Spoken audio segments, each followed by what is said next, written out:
नमस्कार, मी लौकिक चंद्रकांत विलासी पुन्हा एकदा माझ्या चॅनलवर तुमच्या सगळ्यांचं स्वागत आहे. सो आपले चॅप्टर 2 कंप्लीट झालेले आहेत, तर आपण चॅप्टर 3 कडे जात आहोत. तर चॅप्टर 1 आपलं आणि चॅप्टर 2 काय होतं असे आपले जे नवीन व्ह्युअर्स आहेत त्यांच्यासाठी मी पुन्हा एक छोटीशी उजळणी करतो. तर चॅप्टर 1 आपलं होतं की लिव्हिंग रूम कलर सिलेक्शन. तर कलर सिलेक्शन कसं करायचं ते शॉर्टमध्ये मी त्याच्यासोबत म्हणजे कलर सिलेक्शनचाही शेअर केलेला आहे चार्ट.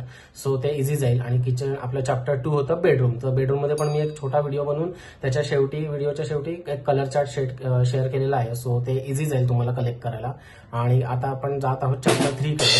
हे चॅप्टर 1 चॅप्टर 2 सो कनेक्टेड आहे आपलं चॅप्टर 3.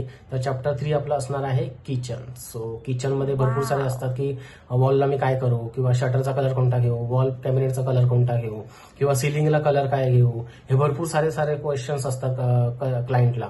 सो ते क्वेश्चन्स घालवण्यासाठी सो तुम्ही घाबरू नका, मी नक्कीच तुम्हाला मदत करीन. तर आपण चॅप्टर 3 कडे वळूयात. तर चॅप्टर 3 आहे आपलं किचन. सो किचनमध्ये मोस्ट ऑफ द आपण सजेस्ट करतो की तुम्ही वॉलला एक तर पेंटिंग करू नका, कारण की पेंटिंग केलं तर आपलं किचनमध्ये वर्किंग जे असतं ते खूप ऑइली असतं.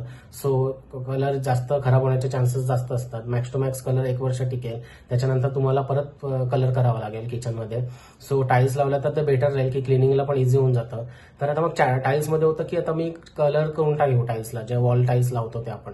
तर most of the me suggest करेन की कलर मॅट घ्या, आणि जो वॉलला कॅबिनेट म्हणजे तुमच्या वॉलला मॅच होईल तो घ्या. म्हणजे क्रीमिश कलर बोला, किंवा जसे मी आधीचे शेअर केलेत कलर शेड त्याच्यामध्ये तुम्ही घेऊ शकता.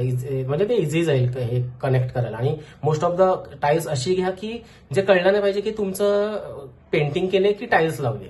मायनर जॉईंट्सवाले टाईल्स आता खूप मार्केटमध्ये मिळतात. सो त्या तुम्ही घेऊ शकता, आणि त्या म्हणजे बघायलाही त्या चांगल्या वाटतात की पटकन कलेक्ट नाही होत की अरे हा पेंटिंग केलंय की टाईल्स लावली. सो आणि ते क्लिनिंगला पण तुम्हाला इझी जाईल. आणि त्याच्यानंतर एक प्रश्न येतो की आपला जो काउंटर टॉप आणि जे वॉल कॅबिनेट असतात त्याच्यामध्ये जी डॅडो असते, ज्याला डॅडो म्हणजे जो स्पेस असतो त्याला जनरली डॅडो बोलतात, डॅडो एरिया बोलतात. सो त्या डॅडो एरियामध्ये खूप सारे कन्फ्युजन असतं की मी कोणती टाईल्स लावू, किंवा मी कोणत्या कलरची टाईल्स लावू, किंवा काउंटर टॉपच मी कनेक्ट करू. तर जर तुमचा काउंटर टॉप जर तुमचं समजा जनरली लोक व्हाईट घेतात वगैरे, सो तुम्ही तो म्हणजे कंटिन्यू करू शकता की डॅडोला पण तुम्ही तो कंटिन्यू करू शकता. ते दिसायला खूप चांगलं दिसतं. फक्त काही ग्रेन्सवाले ग्रेनेट असतील तर ते तुम्हाला मॅच करावे लागतील थोडे, तर ते अजून लुक बेटर देतं. सो आणि जर तसं नसेल तर एक मार्केटमध्ये खूप साऱ्या टाईल्स आहेत क्लासिक लुकवाल्या वगैरे, त्या तुम्ही मॅच करू शकता तुमच्या किचन वाईज कसं तुम्हाला करायचं आहे. सो मोस्ट ऑफ द किचनमध्ये एक शटर जेव्हा तुम्ही लावता तेव्हा तर मोस्ट ऑफ द म्हणजे शटर मॅट घेऊ नका, मी सजेस्ट करेन. कारण की मॅट लॅमिनेट घेतला तर ते थोडं क्लिनिंगला खूप टफ जातं. सो ग्लॉसी लॅमिनेट घेतला तर बेटर जाईल. आता तुम्ही बोलाल की तुम्ही अगोदर बोललात की वॉल टाईल्स तुम्ही मॅट घ्या, मग आता हे तुम्ही का ग्लॉसी सांगताय, तर त्याचं रिझन आहे. जेव्हा आपण वॉल टाईल्स ग्लॉसी घेतो किंवा कोणत्याही आपण ग्लॉसी घेतो तेव्हा आपल्या जेव्हा सिलिंग लाईट्स लागतात तेव्हा त्याचं रिफ्लेक्शन पडतं. ते रिफ्लेक्शन पडल्यावर मग ते असं वाटतं की लॅमिनेट फुगलंय बोलतात आपण, की त्याच्यात एअर गेली असं वाटतं, पण ते ऍक्च्युली तसं झालेलं नसतं. तर लाईटच्या रिफ्लेक्शनमुळे ते तसं दिसतं. सो ते अवॉइड करा. आणि दुसरा प्रश्न की किचनच्या आपण काउंटरच्या खाली जे आपण जे कॅबिनेट करतो त्याला मी ग्लॉसी का बोलतो, कारण की आपलं तिकडे जास्त वर्किंग असतं, आणि वर्किंग असताना आपलं काही ना काही तिकडे सांडतं. सो ते सांडल्यावर आपलं जर ग्लॉसी असेल लॅमिनेट तर ते लगेच क्लीन होतं.